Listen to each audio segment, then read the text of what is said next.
regardez-moi cette forêt noire version framboise, que c'est beau, que c'est bon. C'est très facile à réaliser, vous allez voir toutes les étapes et les secrets. Regardez-moi cet intérieur, que dire, que faire. Let's go pour les étapes. Donc pour la génoise, on va casser 3 œufs entiers avec 60 g de sucre roux de préférence. Puis on fait monter le tout jusqu'à que cela blanchisse. Regardez-moi ça, on a une belle préparation homogène et bien montée. Une fois fait, on va incorporer 100 g de farine qu'on va bien entendu tamiser. On ne veut pas de grumeaux classiques. Et là on ajoute un sachet de levure chimique également qu'on aura mélangé à notre farine. Et là, une fois bien tamisé, on va rajouter du cacao, de préférence du cacao faible en teneur en sucre. Et là on va tamiser également dans notre préparation. On va l'incorporer. Et là on prend notre spatule et on mélange le tout jusqu'à qu'on obtienne une pâte homogène et que tous les ingrédients se soient bien incorporés. C'est important, on ne veut pas de grumeaux encore une fois.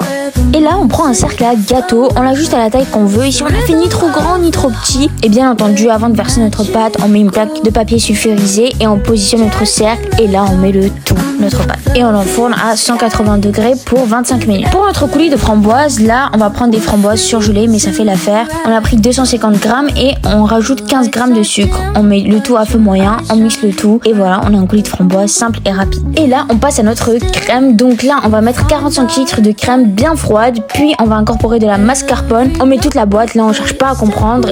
Mais bon, pour avoir un grammage précis, c'était une boîte de 250 g de mascarpone. Et donc là on rajoute l'ingrédient essentiel, la gousse de vanille bien entendu. Donc là on met tout et on va ajouter aussi 40 g de sucre glace, important. Et on bat le tout jusqu'à que ça monte. Et là regardez-moi ça, on a une belle crème bien montée et bien vanillée. Et là on reprend notre génoise, on va la découper en 3 qui est refroidie bien entendu. On va l'imbiber soit de lait ou de sirop de framboise au choix. Puis on va s'aider d'un pinceau. Puis on va mettre notre crème vanillée. Et là on en met tout autour. On s'aide d'une poche à douille. Donc on en met vraiment tout autour. Et on n'en met pas beaucoup parce qu'il y a un risque que ça déborde sur les côtés et on ne veut pas ça. Bien entendu on va également en mettre au milieu. Donc là on fait des petits zigzags comme ça. Là aussi encore une fois on n'en met pas beaucoup parce que sinon ça risque encore plus de déborder.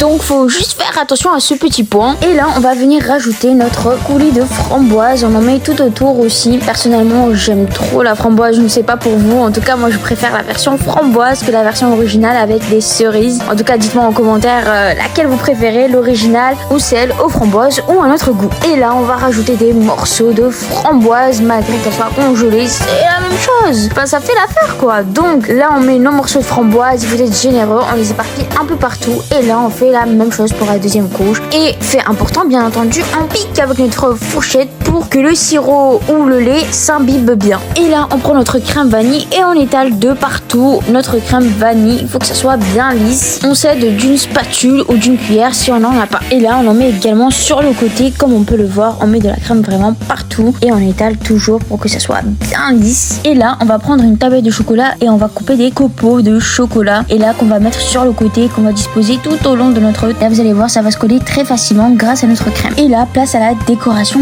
On va faire des rosaces. Pour le premier cercle, c'est-à-dire la mise en avant, on va faire des grandes rosaces, c'est-à-dire en élévation. Et pour les autres, celles qui sont au milieu de notre tarte, on va les faire un peu plus petites. Mais après, pour la décoration, c'est comme vous voulez. Et là, regardez-moi ça, cette tarte façon forêt noire plutôt, mais regardez-moi ça, c'est beau, c'est bon. Que dire de plus? Franchement, il n'y a qu'à admirer le résultat. Et n'oubliez pas, si vous avez la moindre question, dites-le moi en commentaire, j'y répondrai avec plaisir.